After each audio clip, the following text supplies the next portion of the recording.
Om Swastiastu, Assalamualaikum warahmatullahi wabarakatuh, Shalom, Namo Buddhaya, Salam Harmoni. Pada kesempatan kali ini, saya beserta dengan rekan-rekan kelompok akan menyajikan topik pembahasan tentang pengembangan bahan ajar. Perkenalkan, nama saya Tiara Arifah, saya akan bertugas sebagai moderator untuk memandu jalannya diskusi dan presentasi.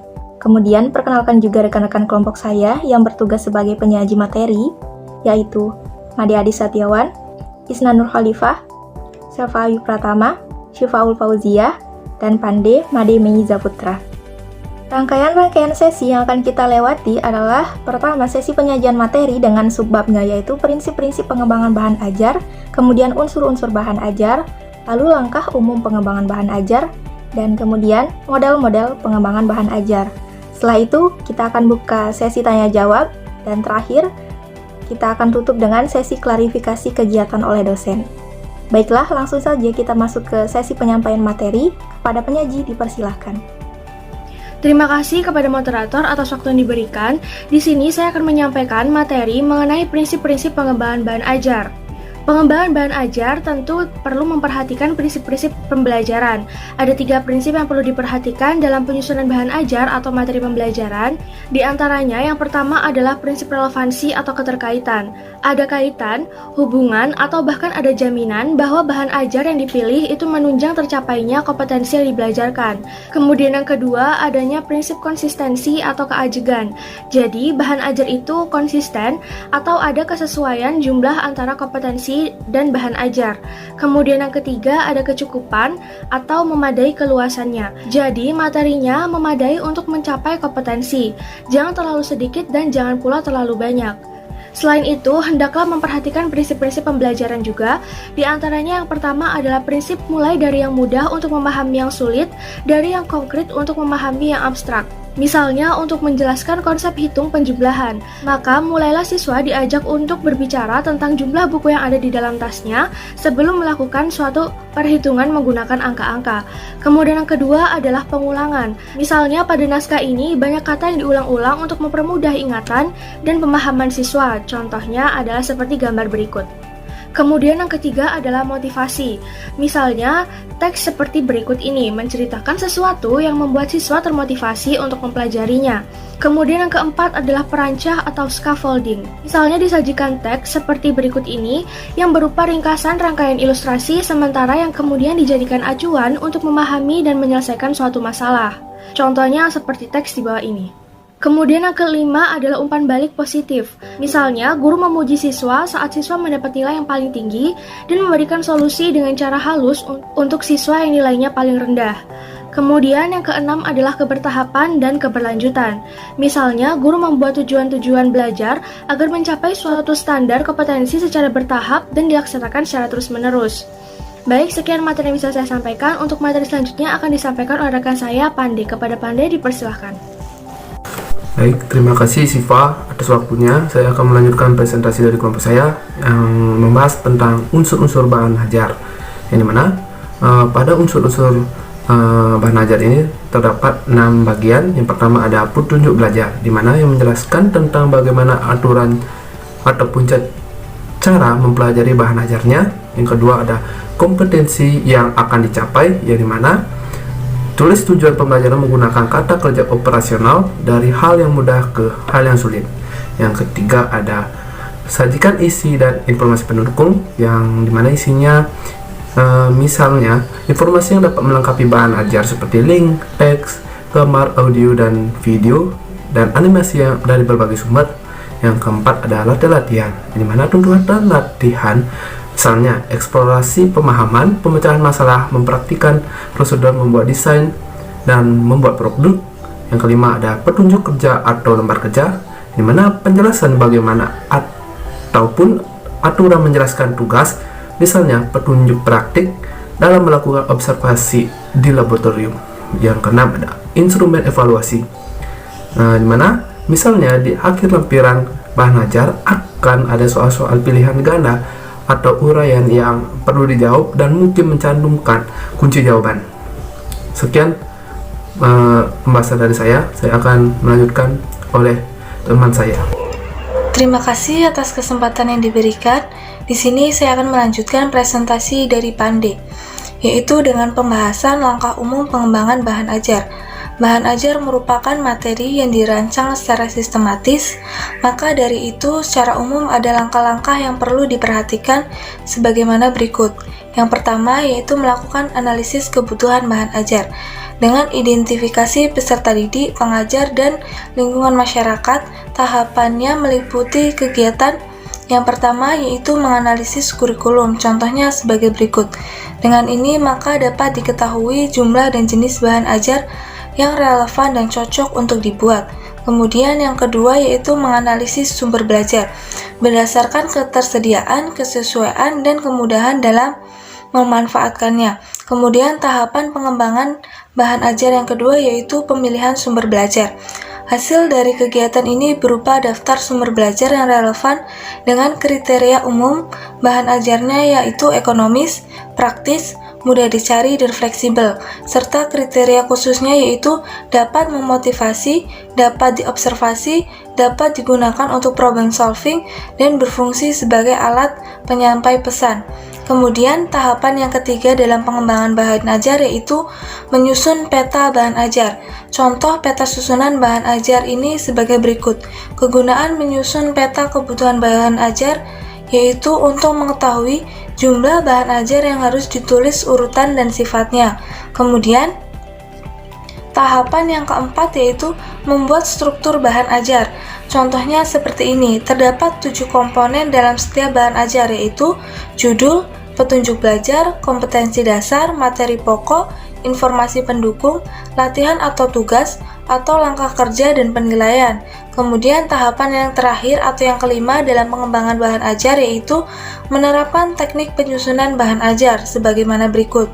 Yang pertama yaitu judul harus berdasarkan kompetensi. Kemudian yang kedua, susunan tampilan jelas, menarik, judul singkat, terdapat daftar isi, struktur kognitifnya jelas, dan berisikan rangkuman. Kemudian yang ketiga yaitu bahasanya mudah dipahami dan tidak terlalu panjang. Kemudian yang keempat yaitu menguji pemahaman dengan soal-soal latihan.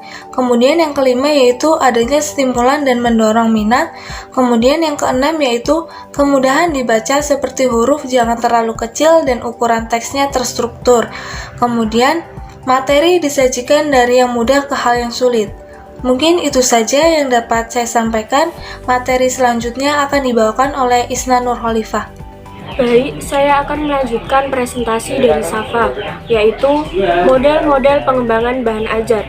Selain langkah secara umum tadi, beberapa ahli juga membuat modelnya sendiri untuk pengembangan bahan ajar. Model pengembangan bahan ajar ini memiliki langkah yang lebih detail daripada langkah umumnya. Adapun model-modelnya yaitu yang pertama model ADI, yang titik pusat dari semua langkah pengembangannya adalah evaluasi. Model ADI ini terdiri atas 5 langkah, yaitu yang pertama analyze, yang kedua design, yang ketiga development, yang keempat implementation, dan yang kelima evaluation. Yang pertama, tahap analisis atau analyze. Ada 3 pertanyaan yang harus dijawab pada saat melakukan analisis, yaitu yang pertama, analisis kompetensi atau apa yang perlu dikuasai. Yang kedua, analisis karakteristik peserta didik atau bagaimana peserta didiknya. Yang ketiga, analisis instruksional atau apa yang dikembangkan. Yang kedua, tahap desain. Acuannya yaitu yang pertama, untuk siapa pembelajaran dirancang atau peserta didik. Yang kedua, kemampuan apa yang Anda inginkan untuk dipelajari atau kompetensi.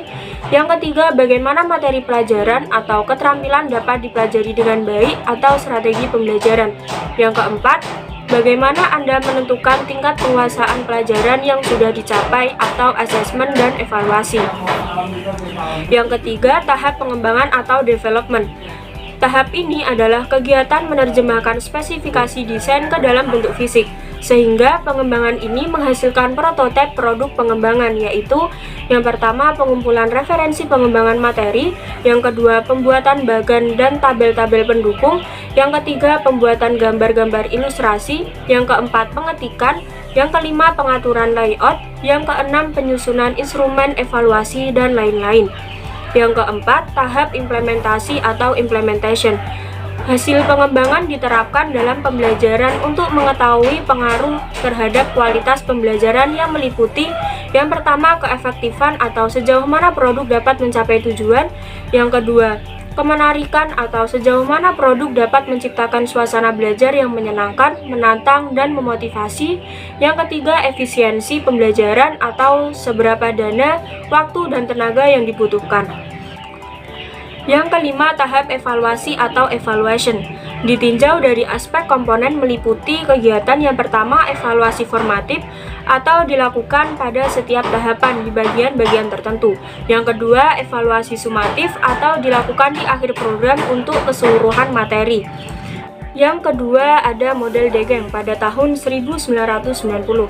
Tahap awal pada model ini yaitu analisis tujuan dan karakteristik bidang studi, yang kemudian beralih ke analisis sumber belajar dan analisis karakteristik si belajarnya. Lalu dari analisis tadi, kita bisa menetapkan tujuan dan isi pembelajarannya. Dari sini, sumber belajar pastinya memerlukan strategi penyampaian.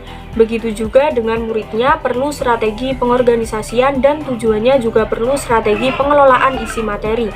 Sampai pada titik akhir, semua unsurnya diberi pengukuran hasil pembelajaran. Nah, baik. Di sini saya akan melanjutkan presentasi dari rekan kelompok saya, model Bergman dan Murray tahun 1990.